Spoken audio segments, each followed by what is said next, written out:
anyone who doesn't already know me, and I'm a Tibetan Buddhist nun trained in the Gelugpa tradition of Tibetan Buddhism by the great Tibetan teacher and scholar whose photo is just behind me, Geshe Acharya Thubten Loden. And the source of these teachings is the meditations on the path to enlightenment. And I've also had the good fortune to attend many teachings by His Holiness the Dalai Lama. So this year we've been introducing the graduated path to enlightenment in the introductory course. And this is a timeless teaching. It's more than 600 years old. And it is very special in numerous ways. But I will just mention a couple of these here.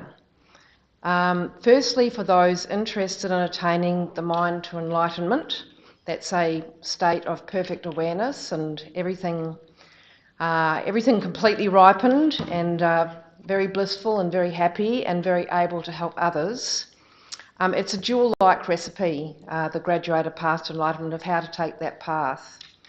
But for those who want to get their lives more functional, happier and relaxed, it also offers a range of truly brilliant methods.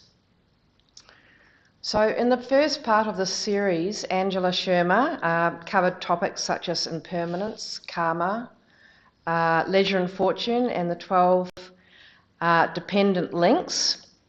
And if you want to catch up with any of those or wasn't able to attend, you can find them on, or you want to revisit them, they are all on the Tibetan Buddhist Society YouTube channel, which is pretty easy to find. So today we're going to cover love and compassion, and next week introduce the extraordinary mind of bodhicitta. Then in the final 2 weeks, Angela will return and she'll cover the 6 perfections, what's known as the 6 perfections, in the 3rd and 4th sessions of the series.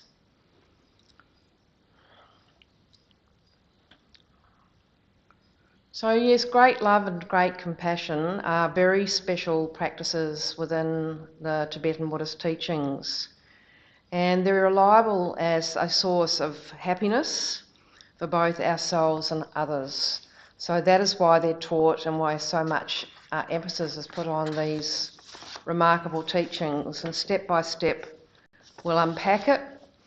Embracing Buddha's reflections on love and compassion, we can truly transform our lives and away from the experiences of suffering and sadness and limitation towards far more relaxed approaches, easier relationships, tranquility, a sense of tranquility, gaining better concentration, and much more clarity in our lives.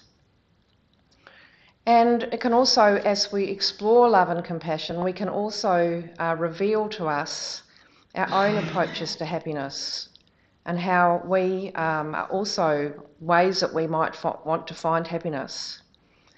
So the Buddha explained that the underlying all human activity, and this takes some reflection, is this quest for more happiness and for less suffering. So we need to think about what that means. We're not talking about necessarily a gleeful happiness. We're talking about a deep happiness, a more profound happiness, stability, greater clarity, better decision making, an easier approach to life, more relaxed, feeling very connected and engaged with everything that's going around. So this is the kind of happiness. But instead we often can feel a bit tense, a bit agitated, quite unhappy, and have various and many different forms of suffering. So it's a conundrum, actually. It's a conundrum because the more we focus simply on our own needs and worry about our own various sufferings and our own well-being, the more suffering we generally experience. If not immediately, then definitely over time.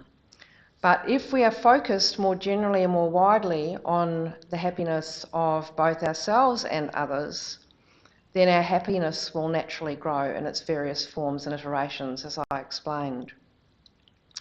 So His Holiness has said that the ultimate source of a happy life is warm-heartedness. And that's put very simply. He says it quite simply. He says even animals can display some form of compassion.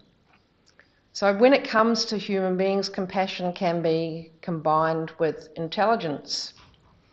And through the application of reason, compassion can be extended to all 8 billion human beings. I believe we've just reached the 8 billion mark, and beyond, to other living beings. So destructive emotions such as anger, irritation, frustration, agitation, being unkind, thoughtlessness, being cruel, these are all related to ignorance and a wrong view of the world. I don't mean ignorance as in being not intelligent, I mean ignorance as seeing the world not quite in the right way. While compassion is helpful, it's helpful to ourselves and it's helpful to others, and this is related to intelligence. So the main point that I'm making here is that compassion can be taught and it's learned, and it's very helpful indeed to our own well-being. So that kind of introduces the topic, and now we'll go into each of love and compassion in more detail. So love in the Buddhist tradition is not quite as we might understand it in Western countries. We use that term quite loosely in the West. It is more altruistic and peace-focused and described as genuinely, deeply wishing for the happiness of others. Geshe Loden says it transcends ordinary love because it is directed towards the vast expanse of all living beings, all creatures, and it's not just focused on ourselves, and it's not just focused on those close to us and in our immediate circle. So we have, like in the West, we have many different interpretations in the West, and some are wonderful, such as unconditional love. It's not all a closed-minded story, and there's the unconditional love of parents for their children, the love of leaders for their communities, some leaders, the love of learning. Unconditional love is often described as the most altruistic form of love in the West, in Western countries.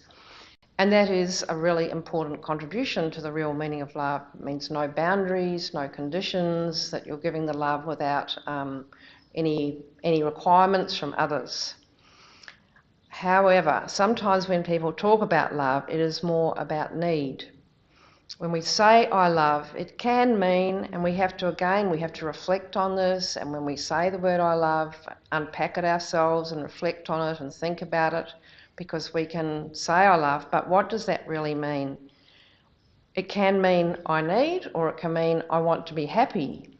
If we reflect deeply and can be honest with ourselves, in fact, there may be a few of our own needs in there too, like an exchange or a contract with another person. I love you, but I'm expecting this from you, I'm expecting that from you, and then I'll love you. If you don't give me those things, well, the love's going to be a little bit harder for me. So often it's a mix of both altruistic and more self-focused concerns, such as security, like we want security, or we want comfort. We want to feel good about some aspect of ourselves. We want to get positive feedback from somebody, how we appear to others. We want people to think that we're a kind, good-hearted person. So that takes quite a little bit of reflection and unpacking each time we say the word I love. So His Holiness, I remember in one of his talks in Melbourne, he once commented that most marriages or partnerships are a mix of both. They're both a mix of altruistic love, very caring love, lots and lots of wonderful things happen between partners and within families. People go to great extent to make their families and their friends really happy. So that's the altruistic love, putting the other's needs before their own needs. So that's an altruistic love, wishing for their happiness and seeking to meet, and also this mix of seeking to meet their own needs, which might be something about being secure or being comfortable or whatever it is that we might need within that relationship, wanting to feel that we're connected to somebody and engaged, so having our own needs met as well. So there's so many different computations of this word love, and the emotions, some very beautiful expressions of love and some afflictive that arise. It's a complex and tangled subject, and as we know when we see the millions of movies and books and everything, songs that are all written about love and what that might mean in a lot of those artistic endeavours. So yes, as I said, we need to carefully check our thinking and attitudes that might be sitting underneath our expression of love. It is special. Is it special and heartfelt? Altruistic? Is it peaceful?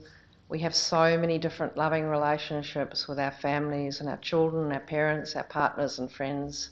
And what does that all mean?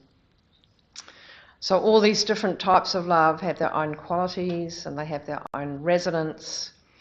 And there is every gradation from the self-focus of I love, really meaning I need, to the very pure, altruistic love of the person who really, genuinely wants others' happiness and works continuously to achieve that, and millions of nuances and gradations in between. We've all got our particular own take on the word love. But so, you know, when we hear His Holiness, for example, saying, my religion is kindness, that's a very big statement, because how do we get to... That sounds beautiful, and it's a really wonderful, wonderful statement, and we admire it a lot, but getting to that place where you have this kind of warm-hearted love for everybody is a really big journey, and that's the journey of this path. So if we really want more peace and happiness for ourselves and others, it's this warm-hearted love that truly wishes for others' happiness that we aim to cultivate. And when we embrace this kind of love towards everyone else, all sorts of wonderful things can happen. So we can see in ourselves, and we can observe the behaviours of some of the great loving people. People have worked tirelessly for others, such as His Holiness the Dalai Lama, Nelson Mandela, Gandhi, and many think President Obama is somewhat like this too. Not only are they widely recognised as great humanitarians, but they also seem at peace and so relaxed in themselves. And many times these people seem to have endless sources of energy. Look at His Holiness and many High Lamas. They generally teaching and responding to requests for advice and requests for meetings until they're getting well on in their years, like very well on in their years. And anybody who's kind of in this room who's over 60, you can start to 60 or 65, you know, generally people start to have various aches and pains. So, you know, when you see somebody like His Holiness who's like in his mid-80s, still giving so much of himself, that's a truly remarkable thing to observe. And the older I get, I admire it more. And even, you know, the great work of Geshe Loden, who was very similar. He was just, he arrived here, for example, at the age of 63. So he'd done a huge amount of other life's work, but this was the beginning of his central life's work, and he was 63 when he started it and set up this centre, wrote 9 books, had other centres in other states, still had many students in India and connections in other places, and worked tirelessly until his passing. And that was just, the older I get, the more phenomenal I realise how phenomenal that is to be doing something like that at that age, and it has to come from this great wellspring of love and wanting to help others, to create the energy and the fortitude and the patience and the kindness and the generosity to be able to do something like that is just really, really inspiring. So this beautiful interpretation of love, of giving love to all others, can be cultivated within ourselves through analysis and deep reflection in our meditation. So Buddhists call this type of all-embracing love, they call it great love. And great love is a heartwarming love that embraces all beings without discrimination. Great love is the wish for all living beings without any exception to have happiness, and that includes every living being, whether they're our friends, whether they're our enemies, whether they're our strangers, whether they're neighbours, they're close to us, they're not close to us, those we don't even know, and people we have never met, people in other countries, people we will never meet. So this is a really, when you think about it like that, that's a very, very big and expansive mind that is able to have that amount of love. And happiness in that sense is thinking about what those people might need, and much more, such as a homeless person needing a home, the sick needing medicine, children elderly needing lots of care and so on, and people needing more peace and happiness in their lives. So there is not a small goal. This great love is a very big and warm-hearted mind. So through this loving kindness, what is developed is a much greater closeness to living beings, and thinking of them as dear and precious. And like a loving parent might think of their only son or their only daughter. So if you think what that feeling might be, and then the feeling of having an only child and wanting to have everything that is good for that child, then being able to do that for all living beings and extending that out is quite remarkable. And when you meet these high teachers such as Geshe Loden or His Holiness the Dalai Lama, and you watch them and see how they're interacting with people who they've never met, and the kindness and the love that they express through their mind training, simply through their mind training, they've been able to develop this ability. So they really engage. They're not in a shopping centre where everyone looks like strangers. They're treating people as though they're their friend, their dear friend, and somebody who is well and truly loved, each person that they meet. And there are people here, many people here who've come to the centre over the years, have met Geshe Loden, and others who've had the experience of meeting His Holiness will tell myriad stories of how they felt so touched by his kindness, by the kind words that he might say, or the kind actions that they've observed. So this is not something airy-fairy. This is something that is learned through this mind training. It's a possibility for all of us. And also at the same time, incredibly happy people, like happy within themselves, a joy to be around, great sense of humour, able to, have a whole room in stitches if they choose to, as well as teaching this beautiful Dharma. So when we think about our daughter or son is in danger or is unwell, the parent cannot possibly remain distant and detached. The parent will do anything to ease this child's suffering and within their capacity and remove their problems. So this is the kind of mind that we're trying to develop and expand. They will do this naturally. They won't think it's a burden on them in any way, on their time, because heartfelt love gives rise to this very strong compassion. And this is the feeling that we want to cultivate towards all living beings. This is the feeling that is being taught within Tibetan Buddhism to help us and to help each of us. It's not something... so like this, when we have a deep and genuine feeling of love for all living beings, we'll feel very, very close to them and see all of them as being very precious. So the renowned 8th century Buddhist monk Shantideva famously said that all suffering comes from wishing ourselves to be happy, and all joy comes from the wish for others to be happy. So that's kind of neatly summarising this idea of love. And that does not mean that we need to sacrifice our own happiness. That's not what is being suggested here. It's actually just an underlying attitude and an approach.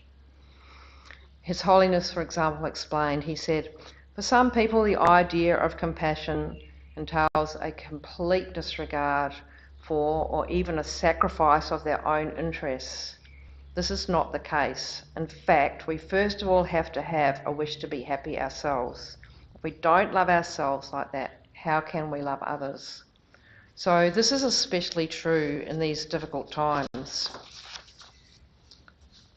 For example, if we work 20 hours a day looking after others and forget to eat properly, rest, relax and care for our own needs, we're completely no good for ourselves and no good for others. So that's not the point. It's not to turn ourselves into, like doormats of love and compassion.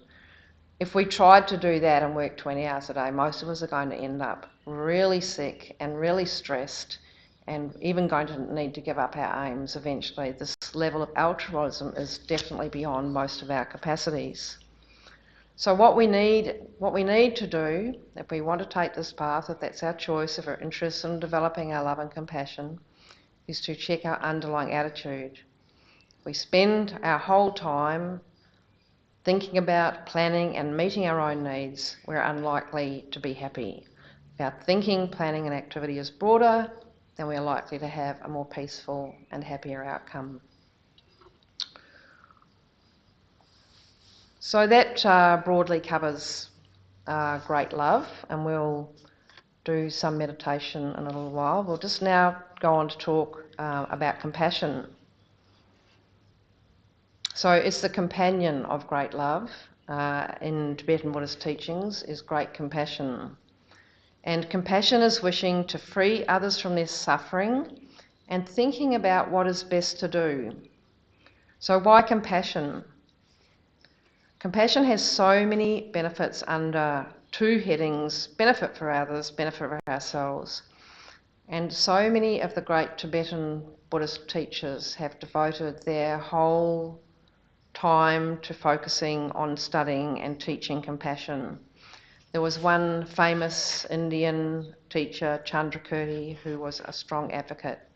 He broke the tradition. There is a whole tradition of how the graduated path to enlightenment is stepped out, going through from Guru Yoga through to emptiness and then Vajrayana.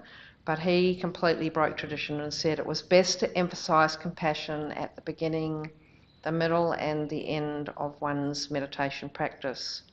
So he said at the beginning, it is like the seed of our spiritual growth. In the middle, it motivates us to gain all qualities that we need for the seed to flourish and grow into a beautiful plant. And at the end, it is like the compassion of a great special person, helping everyone remove suffering continuously. So Geshe Loden, as I've mentioned, is a tremendously compassionate person. He once remarked that very compassionate people look for opportunities to help others, and this in turn creates tremendous pleasure and happiness for themselves. Amongst modern teachers, the wonderful Thubten, he was the principal translator for His Holiness, the Dalai Lama, and he teaches compassion at Stanford University, and that course that he helped establish is now taught all over the world. So Thubten Jinpa founded the Centre for Compassion and Altruism Research and Education called C-Care, and research there is showing that compassion training, which includes loving kindness meditation, is effective in boosting altruism as well as improving physical and emotional well-being. Therefore, we are helping ourselves and helping others at the same time. So according to these researchers, the reason a compassionate lifestyle leads to greater psychological well-being may be explained by the fact that the act of giving appears to be more pleasurable, if not more so, than the act of receiving. So the French scientist turned Tibetan Buddhist monk Mathieu Ricard made it part of his life's work to show the value of altruism and its connection to happiness. He said in an interview that a 2007 brain scanning study by neuroscientists at the National Institutes of Health asked volunteers to think about a scenario in which they would either give money away to a good cause or keep it for themselves.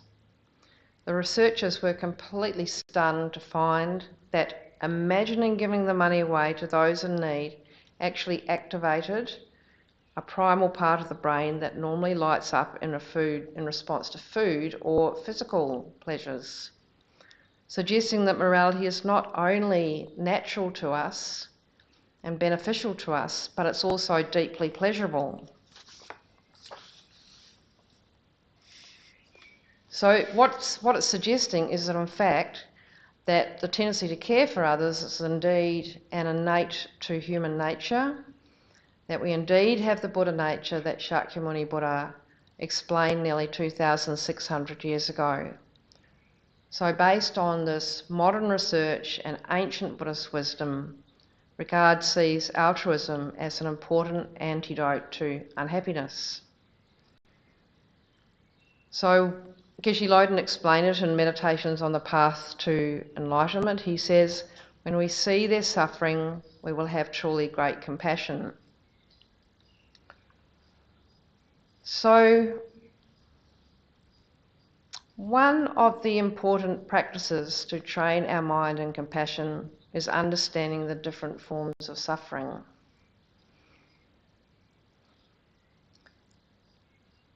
From an everyday point of view, we might think that concentrating on the suffering of others would be difficult or challenging or even depressing, given especially the challenges of the world that we're facing at present. And even greater distress experienced by so many animals and insects and other life forms. From a Buddhist perspective, Geshe Loden explains that ordinary compassion is the wish for one or more people or other living beings to be free of suffering. It's that freedom of suffering that is the pivotal point. It's the wish for the freedom of suffering of other living beings. Is it how we want to train our mind? That is the pivotal point. So according to Thubten Jinpa, great compassion is a step beyond the conventional understanding of empathy, where we understand the suffering of another. Compassion is where we decide to act in some way. We then use our wisdom, assess our capacity, and what we might be able to do. Great compassion is the wish that all living beings are free from whatever suffering they experience. And we develop this great compassion by cultivating the strong feeling for the freedom of many sufferings of living beings. We're wanting them to be free of the suffering. We have this wish. And in that wish is where we actually develop our mind. Because naturally we don't have the capacity to free all living beings from suffering. There's so many different forms of suffering, it's not actually possible for us to free everybody from suffering. But it's the wish to free them from suffering that is what will help to develop our mind and ripen our own mental continuum. So this focus on freedom from suffering through stabilising meditation is the core of the practice, which brings and develops the empathy, the wish to help if we can, peace and sometimes joy as we imagine the suffering reduced, or taking a step like freeing a bird or an insect that has been trapped in your house, or helping a child that has fallen over, helping an elderly friend or relative. If we can recognise the suffering and then can help, this compassion will have a very transformative impact on our mind. This resultant sense or feeling of great compassion that we don't want any living being, regardless of who they are, as we talked about before. It doesn't matter whether they're our neighbour, whether they've been mean to us, whether they've been whoever they are, wherever they are. Having this very strong feeling that we don't want anybody to have any suffering is what is the most liberating for us ourselves. So it is really useful to become familiar with the many forms of suffering explained in the Path to Enlightenment teachings, and Angela would have gone through these in the earlier part of the teachings. But these days it is really very, unfortunately, very easy to see that suffering is everywhere, whether people are still impacted by the effects of COVID, whether they're feeling. Some people have long COVID, some people are still very frightened, some people have social exhaustion from the whole experience of COVID and everything that we've gone through since. Health workers are very stretched in health systems. And then we've had all those people who've been suffering from floods and fires. We've had the Ukraine war, and now we've got a cost of living crisis. So there's no shortage, unfortunately, of examples of suffering around us these days. So when we reflect on these different types of suffering, physical and mental, that we experience, that we see others experience, we clearly see how much we want to be rid of them. Geshe Loden explains in the meditation text. So we can't actually get rid of the suffering, but what we can do is have different mental approaches to it. It's actually our approach to the suffering that is the issue. That's another big subject. So we can reflect on the suffering of those close to us, we can reflect on our friends and our family, and then we extend our concern to strangers and eventually all living beings. So we do this as a regular practice.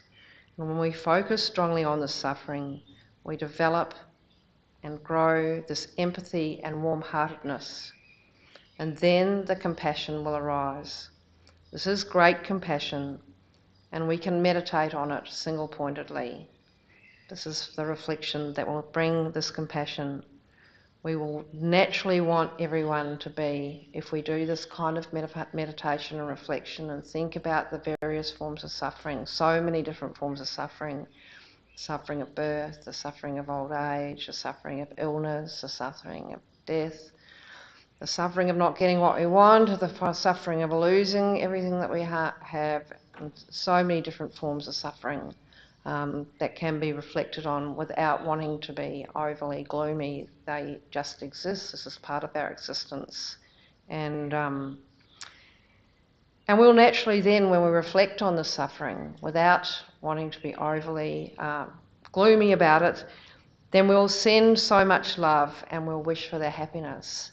And in this love and in this compassion arises with us great joy, because that is our wish. We're wanting these people to be free, and we're wishing for their well-being. Within that wish for well-being comes a sense of peace and joy, because we actually mean well for people. You know, that's a really powerful feeling, to mean well for people, and to, whenever we can, to express that in whatever field we are and whatever our circumstances are, is to be kind and to be a kind person and to be compassionate and to be helpful. That is very, very deeply transformative. So sometimes that compassion will result in us to be able to take physical action to help others. Sometimes it will be a determination to do everything we can to see and experience the world more clearly, to learn more about our mind, to meditate, to be relaxed within ourselves and to become the very best person that we can. So when the opportunities arise to help externally, within the context of our capacities and what's reasonable and our other commitments, we will naturally do it. We won't pause, we'll naturally do it. As I said before, it does not mean we drop everything, rush off to a foreign country to save victims of war and poverty. It ideally means combining our growing compassion with wisdom, with concentration and other qualities, to step by step build our capacity to help others and benefit others. And how each of us does that is a very personal journey. So what about difficult people and difficult situations? These arise all the time. So His Holiness says, the Dalai Lama says, that a truly compassionate attitude towards others does not change even if they behave negatively towards us or hurt us. This is not easy to achieve. His Holiness and Geshe Loden and any of the great teachers are not suggesting that this is easy to achieve. But one method is to focus on the behaviour, not the people. Compassion, not judgment. To have compassion that people who are hurting us and situations that are really difficult, those people are actually experiencing a great deal of negativities and are in a lot of pain themselves. Mahatma Gandhi, the great advocate of non-violence, advised focusing on the sin and not on the sinner.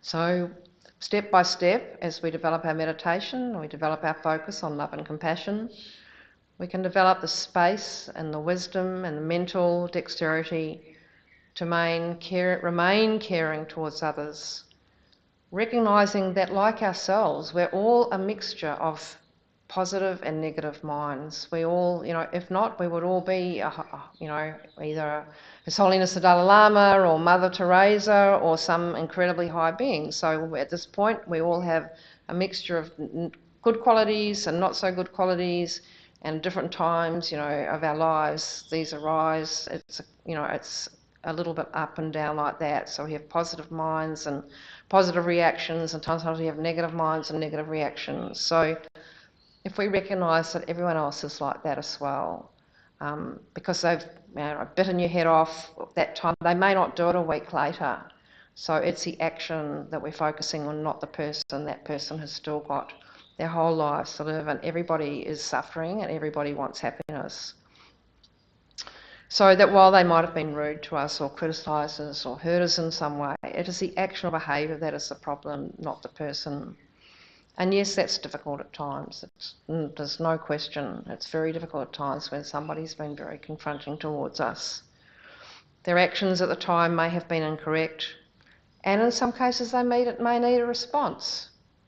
For example, if somebody's broken the law, they've broken the law. We can ask ourselves, what made that person behave that way? Nevertheless, they remain like us, experiencing a mixture of happiness and suffering, possessing a mixture of positive and negative minds, and therefore, most challengingly, remain worthy of our love and concern. That's not easy. Yeah, that's training. That's mind training to get to that point, to be able to be loving to people who are hurting us and still have a lot of concern for them. So, for example, in spite of losing his country, a great example is His Holiness. In spite of losing his country in the 1950s, His Holiness has continuously sought meaningful dialogue and negotiated solutions around the Tibetan situation.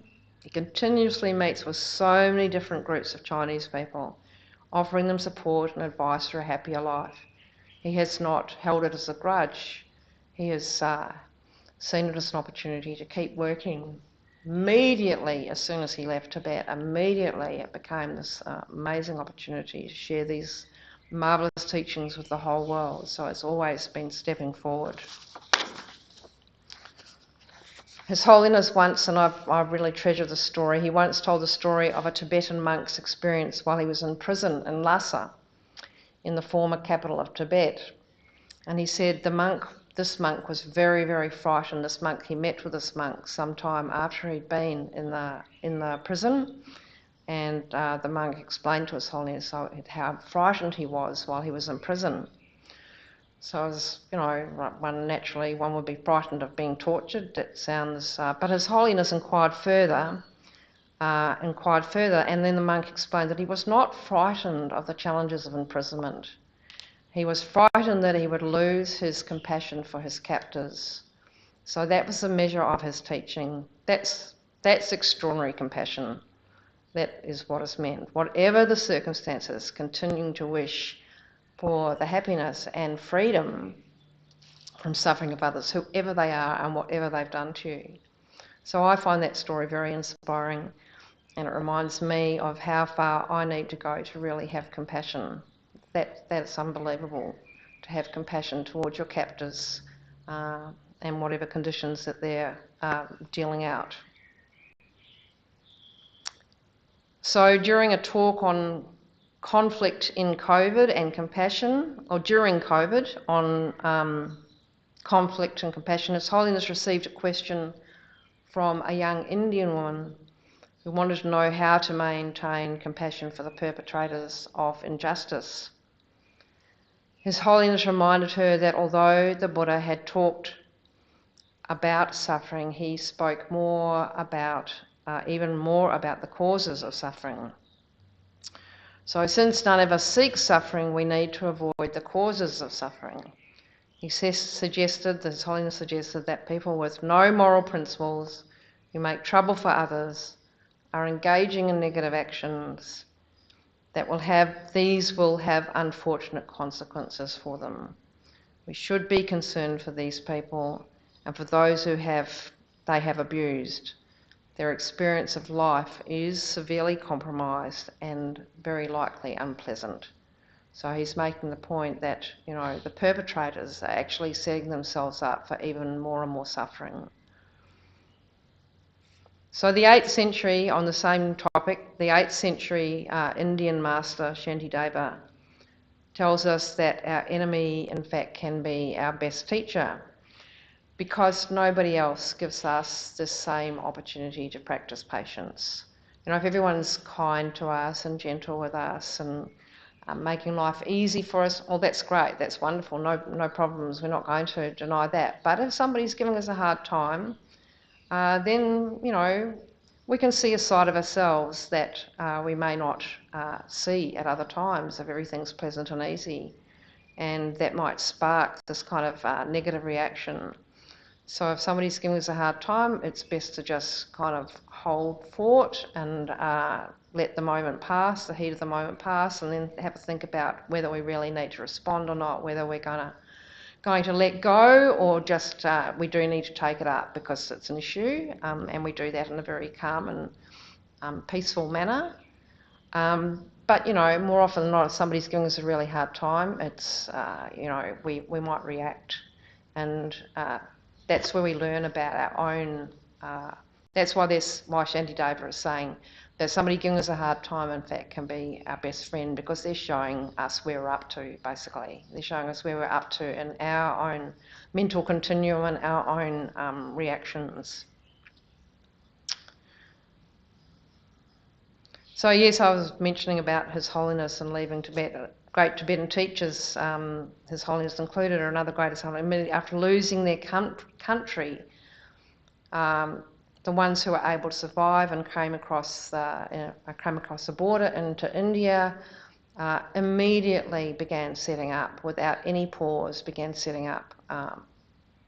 the great kindness of the Indian government, immediately began setting up new settlements, immediately began creating new universities and continuing the monastic tradition, and rebuilding their lives, learning new languages, and as we experience here, bringing these incredible teachings to the West. And there are centres like this in most parts of the West nowadays. So that was an incredible thing that happened, but it wasn't sort of about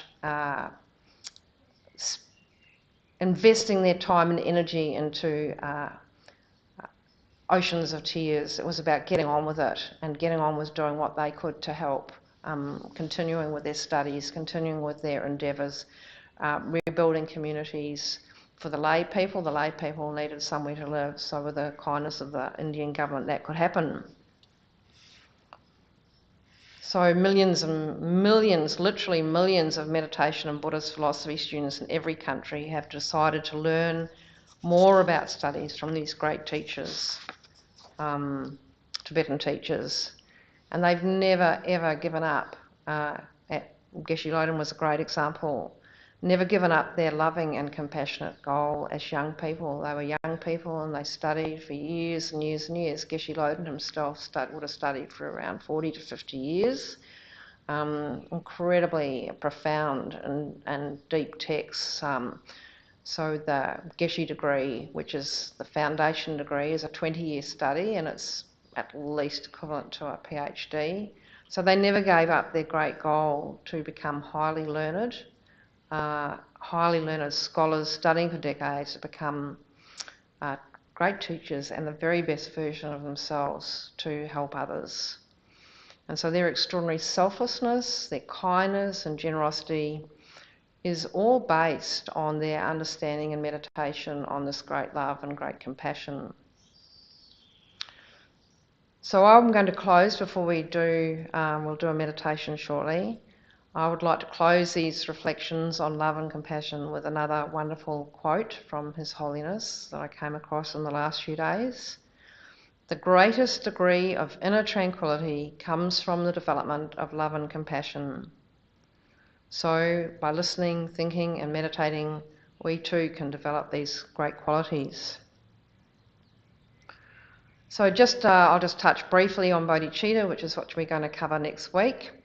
In Tibetan Buddhist practice, there is a further stage called bodhicitta, and this is a big, which means mind of enlightenment. This is a big subject, and we'll start exploring it next week. And it's the attitude of bodhicitta is built upon great love and great compassion, and it's the attitude of great compassion, wishing to remove the suffering of all others, and the recognition that to be of the greatest benefit is ideal to aim to attain an enlightened mind or to become fully awakened like the Buddha.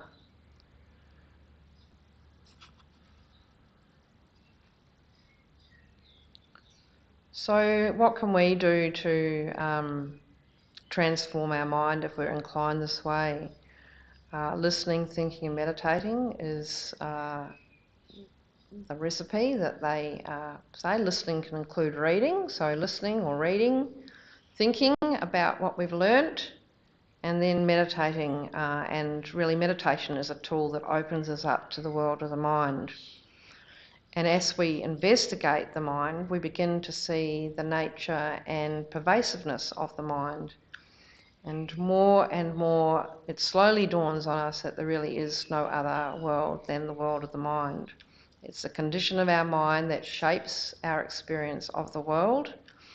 And meditation in all its various forms, which can include formal meditation, but it can also include meditation. The definition of meditation is the development of virtuous minds. So meditation can actually be conducted throughout the day if we're actually thinking about some of these topics throughout the day and applying it.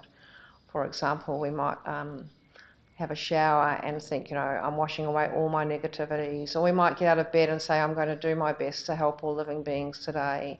Or we might, see many things as we're driving to work or going to work. We might, see an elderly person think about an elderly person who's looking very bent over and think about, kindness towards that person. There's so many opportunities to develop our mind and to develop positive states of mind. But one of the important elements of Buddhist practice is to also do some formal sitting meditation where we can quieten our mind and then embrace some of these ideas. If we want to, if we accept the logic of it, and that's the point too, we also need to check.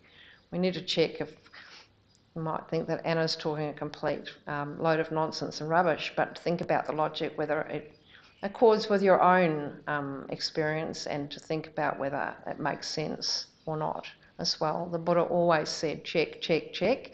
You don't just come into a temple and say, yes, I'm going to believe that person because they're sitting on a high chair. That's not what Buddhism's about. Buddhism's about choice. It's about checking. It's about testing. It's about making sure that it's real, it's authentic, it's genuine, it makes sense.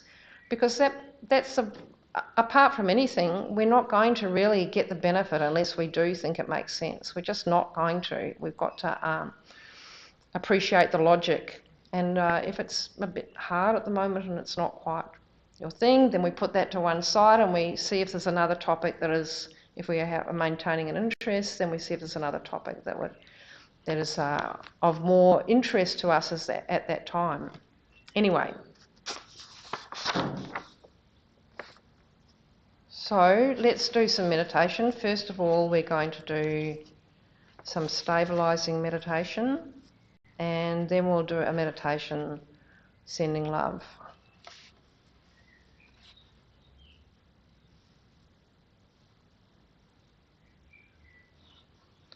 So let's get comfortable. In the core part of a good meditation practice is a nice straight back, and then also making sure that we're reasonably relaxed. We can lift up our shoulders and drop them away to remove any tension. The traditional way is to put our right hand into our left hand and then put the tips of the thumbs together, rest them gently in our lap. If that's not comfortable for you, choose the way you like. Our feet, if we're on the chairs, just relax nicely on the floor. We'll either close our eyes, or if we're able to half close our eyes. And we can bend the head slightly forward. Not up like this because we'll get agitated. If we're down like this, we'll get sleepy. Also, another couple of good tips is to move our elbows away a little bit from the torso. That'll help prevent sleepiness. And then we can place the tongue behind the front teeth to prevent the build-up of saliva.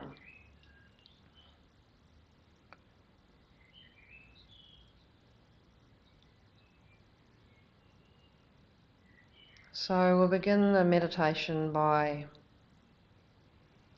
just focusing our mind on the breath. And we start that by choosing which place we would like to focus on the breath. Some prefer the movement up and down the nostrils, some prefer the diaphragm, and others prefer the upper chest. So just choose one spot and stay with that.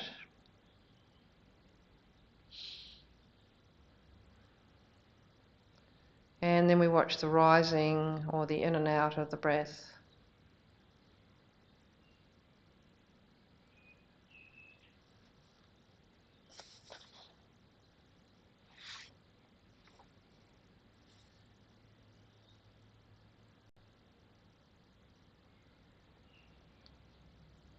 So we make a determination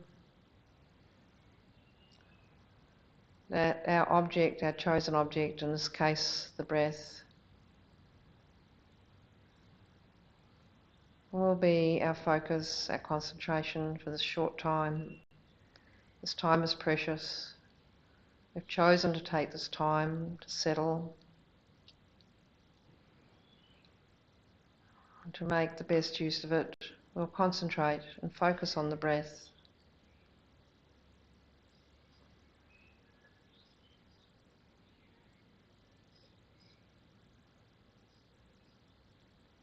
But if thoughts and sounds and sensations do disturb our concentration,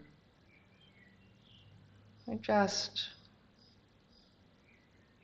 let them go. Don't feel frustrated or upset. Just gently let them go. Let them evaporate.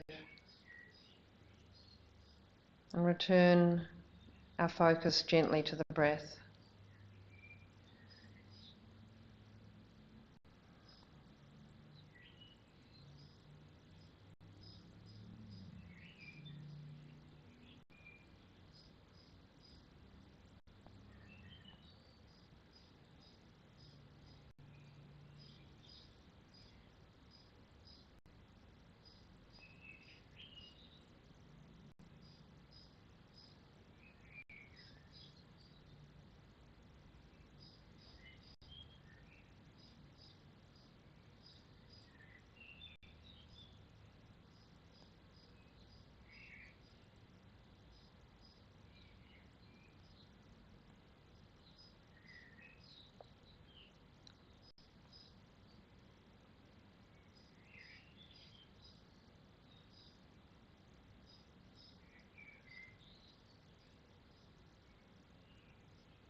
Any thoughts about the day,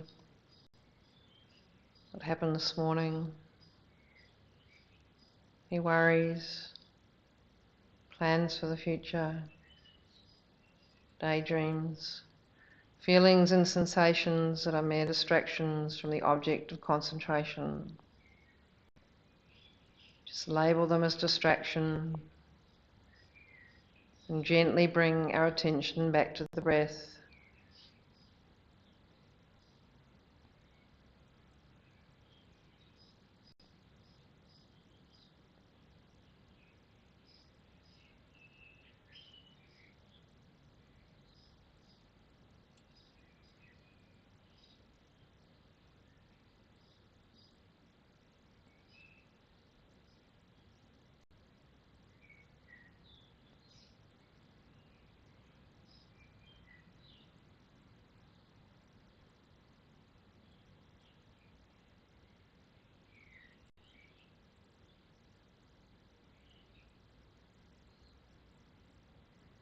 As our mind settles, we might find a place of stillness, like a beautiful, calm lake, where not even a breath of wind disturbs the surface.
Then still with our concentration on the breath, use a small part of our attention to count from 1 to 10. It's another method to develop our concentration. So 1 in breath and out breath is counted as 1. The next in breath and out breath is counted as 2. When we get to 10, we start back at 1 again. If our concentration is disturbed somewhere between 1 and 10, we just simply start again.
So a regular practice of breathing meditation for 10 to 15 minutes, ideally 5 or 7, but even 3 times a week.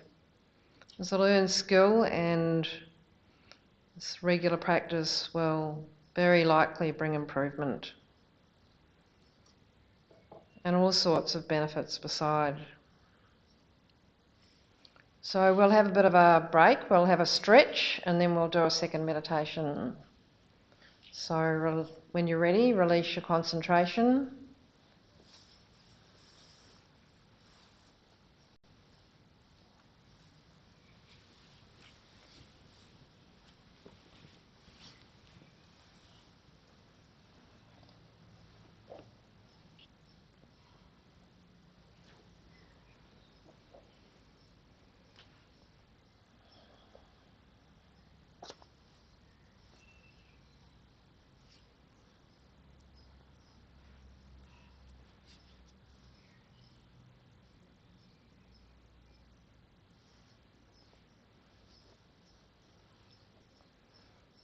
So there are three types of meditation. That was a stabilising or single-pointed meditation, which helps improve our concentration, and when people can do it continuously, then they've achieved a state of what is known as calm abiding. There's also analytical meditation, where we might analyse a topic, like we might look at something like anger, the benefits of patience and the faults of anger. That's an analytical meditation on the many, many topics within the path to enlightenment that we can explore and analyse. The next meditation is the third type is a visualisation meditation. And this has got a little bit of analysis, but mainly it's a visualisation, so we'll do that next. So if we return to our perfect meditation posture with a nice straight back and relaxed shoulders, hands as we want them, feet as we want them, and our eyes either closed or half closed, our tongue on the roof of the mouth with the tip sitting behind the teeth. That helps prevent the build-up of saliva. And our head in the right position, not too low, not too high, looking down the bridge of our nose. And then we'll just return briefly to our meditation on our breath, our chosen place.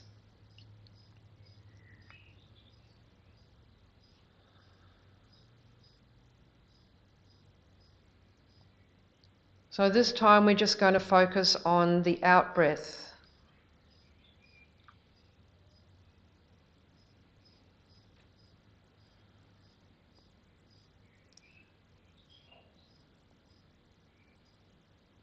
And as we breathe out, we're going to visualise that we breathe out all of our problems, all of our unhappiness, any suffering that we have, whether it's some kind of emotional situation, physical suffering, illness, anything that's bothering us. Going to visualise all of this moving out of us in the form of black smoke or black light, whichever you prefer. And all of our problems and our difficulties, our unhappiness, any of our suffering will then disappear into the ground in the form of black smoke or black light.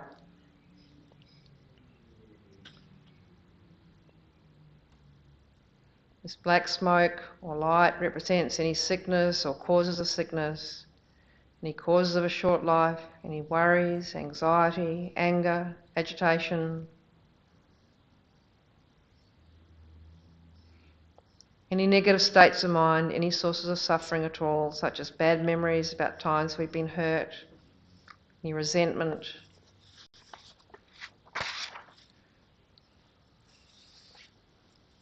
times that we might think we failed, and any accompanying feelings of limitation. Every time we breathe out, we see all of these sources of suffering, any losses, leave our body and mind until they're completely cleared, all of them disappearing in the form of black smoke or black light, disappearing into the ground.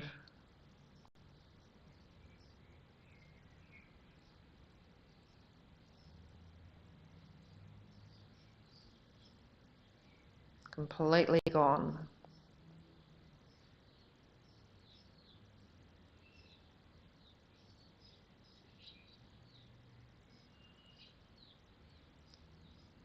As they disappear, our mind and body feel lighter and clearer.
So all our problems, difficulties, our worries, our negative minds, our tendencies, all vanished into the ground. We feel lighter, clearer, more energized.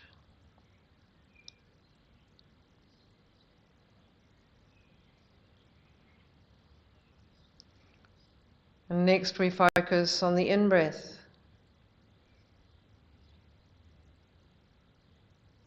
And this time we imagine that each time we breathe in, we take in brilliant white light.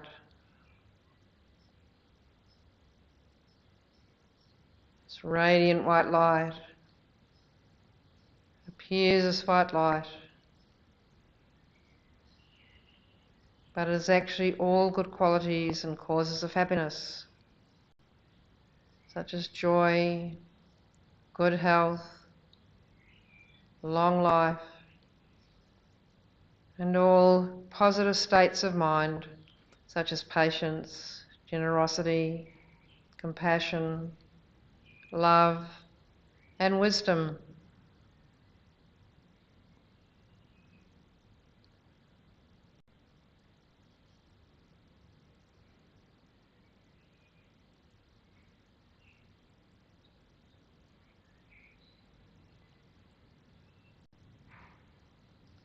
With each in-breath, our body and mind is filled with this beautiful light and these qualities until we're completely full.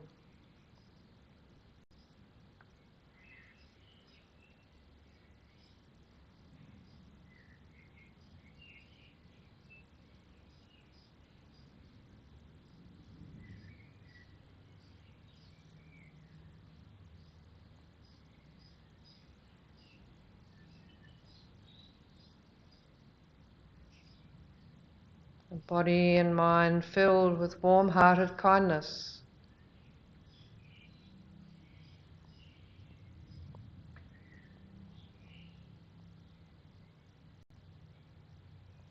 And love towards all of those we meet and even those that we don't.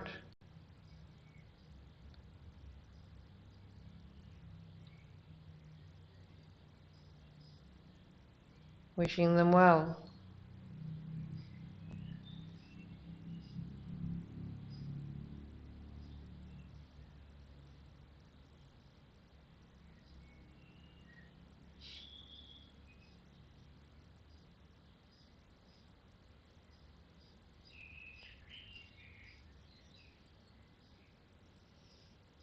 Every part of our body and mind is completely filled with this beautiful, radiant white light.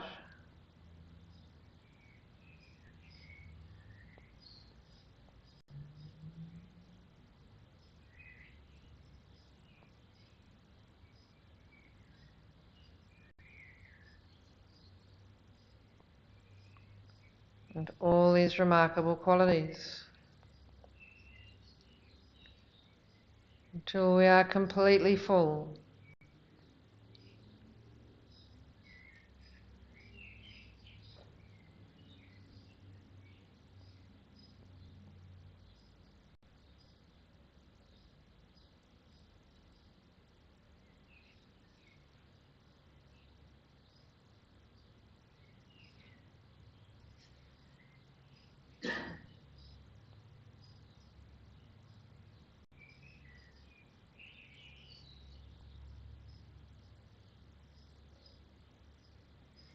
Now we imagine sending the same light to all those that we love.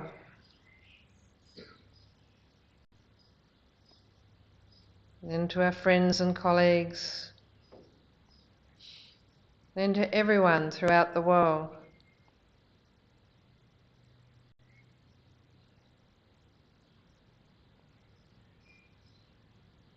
All their suffering and all its various forms is immediately dissolved, and all of the world's 8 billion people are filled with beautiful white light and the resultant joy and happiness.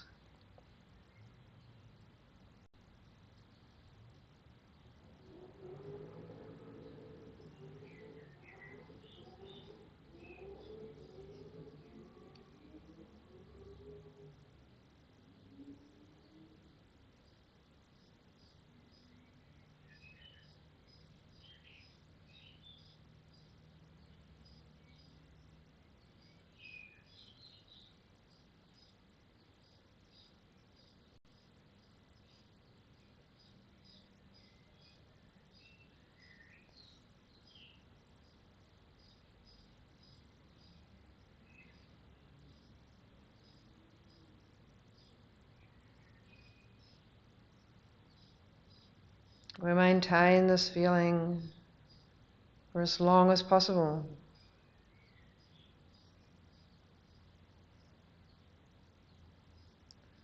The wish for happiness and peace and clarity and stability and all good conditions for all people and every living being.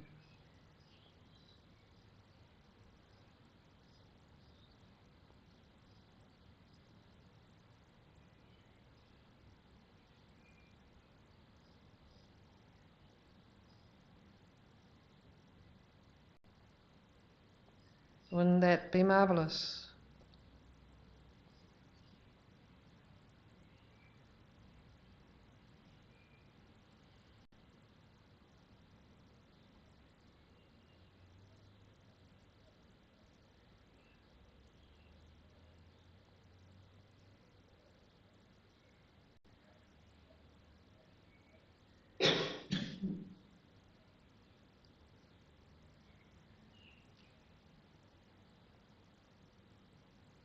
We reflect on the great love and we think, may all living beings without exception have happiness and all sources of happiness.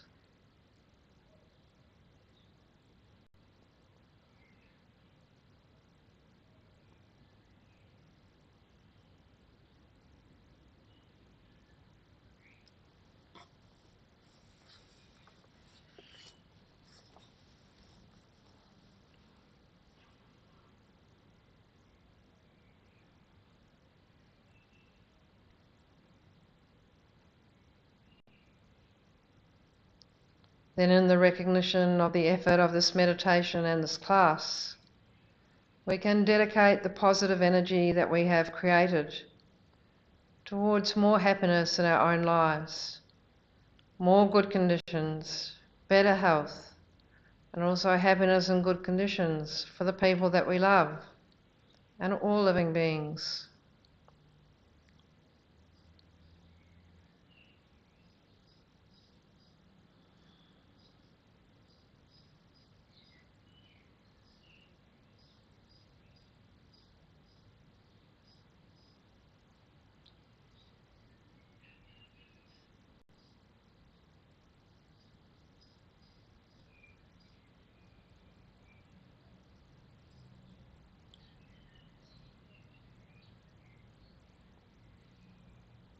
And whenever you're ready, you can release your concentration.